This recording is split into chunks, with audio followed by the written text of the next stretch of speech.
Kedah antara pasukan yang giat melakukan persiapan akhir untuk menghadapi saingan yang bersambung semula selepas rehat seketika sebelum ini. Tumpuan saya pada sesi latihan mereka pada Khamis terarah kepada status Renan Alves, di mana hasil risikan dan tinjauan saya mendapati pemain ini masih belum cergas untuk diturunkan dan dalam proses pemulihan daripada kecederaan. Dan ditanya mengenai perancangan Adil Syarin Saha terhadap barisan pertahanannya untuk mengekang asakan daripada Seri Pahang FC bagi pertemuan pada Jumaat. Ini penjelasan beliau. Memang Renan player yang penting dalam tim, tapi kita lihat pemain yang ganti Renan, player macam Amirul Hisham, kasih yang terbaik.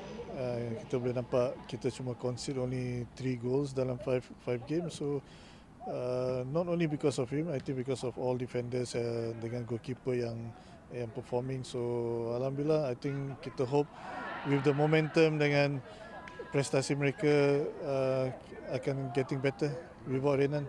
Kedah dijangka mengekalkan kesebelasan sama. Pemain seperti Kepah Sean Sherman, Cece Kipre dijangka mengetuai jentera serangan. Badrul Batiar, R. Anumandan maupun Rabi Ataya dijangka mengemudi di bahagian tengah sambil diperkukuhkan di benteng akhir, diketuai oleh Syarul Sari di posisi penjaga gol. Dan sudah pasti ini memberi satu petanda yang positif untuk mereka melunaskan misi 3 mata penuh berdepan Pahang. Zulhelmi Zainal Azam dari Alustar Kedah untuk Nadi Arena.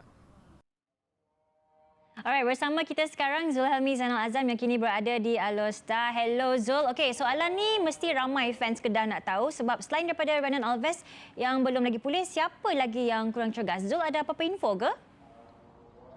Okey, ada yang Syazwan Zainon, Wan Kapet, Syazwan Tajuddin. Pemain ini berada dalam senarai kecederaan dan tidak turun beraksi ataupun turun latihan pada petang tadi. Saya ingin mengulas sedikit mengenai ketiadaan Renan Alves. Seperti yang dikatakan oleh Adil Syarin, memang boleh diisi oleh pemain lain.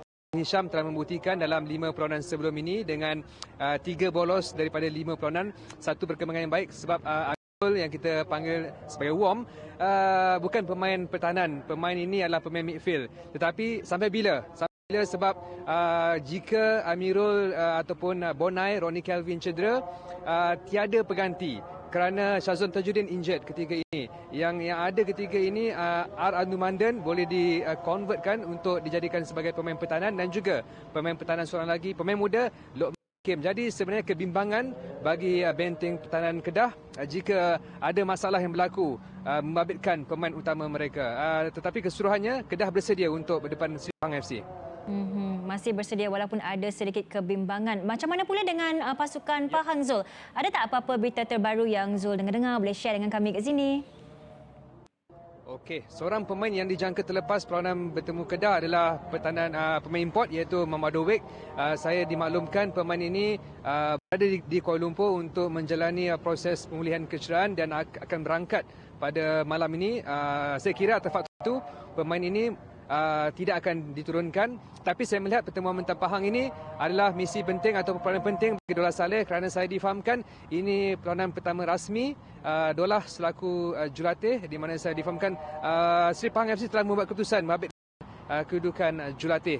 Apapun, sebelum saya mengakhiri laporan saya di Alostar, rakan-rakan di Alostar ini kirim salam ke Pak Long. Semuanya bertanya kabar tentang Pak Long, Hafizah Alamat. Kirim salam kepada Pak Long. Okey, thank you Zul. Kat Pak Long je ke dekat Dayang tak ada siapa kirim salam kan. Okey, thank you Zul. Selamat bertugas di sana. Nanti kita jumpa lagi, alright? Okey, kita nak lihat juga rekod pertemuan kedua-dua pasukan ini sejak 2010. So untuk rekod Pahang tidak pernah menang di Darul Aman sejak tahun 2017 dan 7 kemenangan berpihak kepada Seri Pahang, 8 pula berpihak kepada Kedah. So orang Kedah ni nak jawab salam ke tak? Waalaikumsalam.